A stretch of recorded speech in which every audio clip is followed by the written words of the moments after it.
Di Malaysia, hak asasi manusia diatur dalam pelbagai undang-undang dan peraturan, termasuklah dalam konstitusi negara. Namun, terdapat ketentuan yang membolehkan hukuman mati dan hukuman sebatan dalam sistem hukum Malaysia. Meskipun Malaysia telah mengiktiraf beberapa instrumen hak asasi manusia internasional, termasuklah Konvensi Hak-Hak Anak, Konvensi Anti Penyiksaan dan Konvensi Internasional tentang Hak-Hak Sipil dan Politik, penerapan hukuman mati dan hukuman sebatan masih menjadi isu kontroversial dalam kaitannya dengan hak asasi manusia. Hukuman mati ialah hukuman yang diputuskan oleh pihak mahkamah membabitkan pesalah dibunuh sebagai balasan jenayahnya, sama ada secara pancung, tembak, gantung, suntikan maut dan sebagainya. Hukuman mati ialah hukuman berat yang dijatuhkan terhadap pesalah-pesalah yang melakukan kesalahan-kesalahan tertentu seperti membunuh, mengedar darah dan sebagainya. Mereka yang melakukan kesalahan ini akan dihukum bunuh. Hukuman mati adalah berbeza dari negara ke negara. Ini termasuklah perbezaan dari segi jenayah dan juga cara hukuman. Antara cara-cara utama yang digunakan untuk hukuman bunuh adalah tembak, gantung, kerusi elektrik dan suntikan maut. Terdapat sebahagian kawasan di dunia seperti di negara-negara Islam menggunakan kaedah pancung dan rejam sebagai hukuman mati yang berpatutan dengan syariat Islam. Bolehkah hukuman mati mengurangkan jenayah?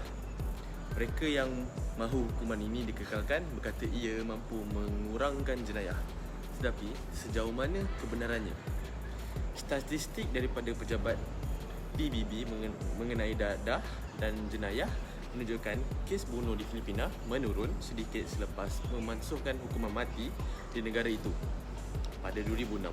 Bagaimanapun, ia meningkat untuk 2 tahun sehingga 2011. Berapa negara yang telah memasukkan hukuman mati? Menurut Amnesty International, sejumlah 142 negara yang telah memasukkan hukuman mati atau mengumumkan moratorium terhadap hukuman itu.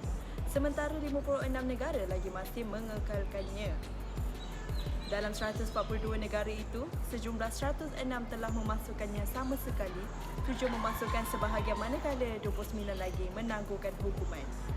Malaysia dalam 56 negara yang masih melaksanakannya bersama-sama China, Jordan, Singapura dan Mesir.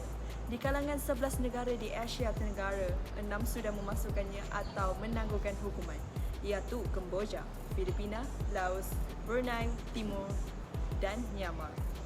Hukuman sebatan juga dikenal sebagai sebatan rotan masih dijalankan di Malaysia sebagai hukuman bagi pelanggaran tertentu, terutama dalam kasus-kasus yang berkaitan dengan pelanggaran syariah Islam di beberapa negara.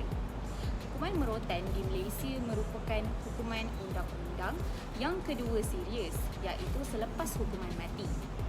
Jumlah rotan paling banyak yang boleh dikenakan ke atas seseorang penjenayah adalah mengikut undang-undang jenayah Malaysia ialah 24 rotan. Terdapat 2 jenis rotan yang digunakan, iaitu rotan jenis tebal dan juga nipis. Rotan jenis nipis yang digunakan untuk kes rasuah, kesalahan jenayah pecah rumah, pecah amanah dan jenayah kola putih. Rotan jenis tebal yang dipergunakan untuk jenayah seperti umpamanya kes rogol dan kekacauan seksual. 2 jenis rotan ini, baris depan ialah rotan jenis tebal dan barisan belakang ialah rotan jenis nipis. Rotan jenis nipis tidak begitu merosakkan badan, akan tetapi ia lebih menyakitkan.